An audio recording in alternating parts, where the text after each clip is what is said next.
કાઠિયારું અને સિંગ એક સમયની વાત છે. કાઠિયાવાડના જંગલમાં એક કાઠિયારું લાકડા કાપનાર રોજ લાકડા લેવા માટે જતું. તે મહેનતુ અને સાર મનનો હતો. એક દિવસ તે જંગલમાં ઊંડે સૂઈ ગયો. અચાનક તેને કોઈ જોરથી દર્દથી કરવટ ભરતો અવાજ સંભળાયો. ઝાડીઓ તરફ જોયું તો ત્યાં એક મોટો સિંગ પડેલો. કાઠિયારું પહેલા ડરી ગયું, પણ પછી ધ્યાનથી જોયું તો સિંગના પગમાં મોટો કાંટો ઘૂસી ગયો હતો. સિંગ દુઃખથી તડફડતો હતો, પણ કાઠિયારું કહ્યું, તું ડર ના, હું તને મદદ કરું છું. હિંમત કરીને તે ધીમેથી સિંગના પગમાંથી કાંટો કાઢી આપ્યો. સિંગે ગુસ્સો કે હુમલો કંઈ નહીં કર્યો. બદલે તેની આંખોમાં આભાર હતો.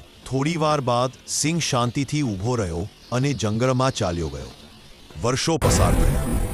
એક દિવસ કાઠિયારું જંગલમાં ફરતી વખતે રજવાડાના સિપાહીઓએ તેને ચોર સમજીને પકડી લીધો. તેને રાજાના દરબારમાં લઈ ગયા. દંડ રૂપે તેને ભૂખ્યા સિંહવાળા પિંજરમાં ફેંકવાનો હુકમ થયો. કાઠિયારું પિંજરમાં ઉતારવામાં આવ્યો, પણ જેવો સિંહ તેની નજીક આવ્યો તે હુમલો નહીં કર્યો. સિંહે ઓળખી લીધું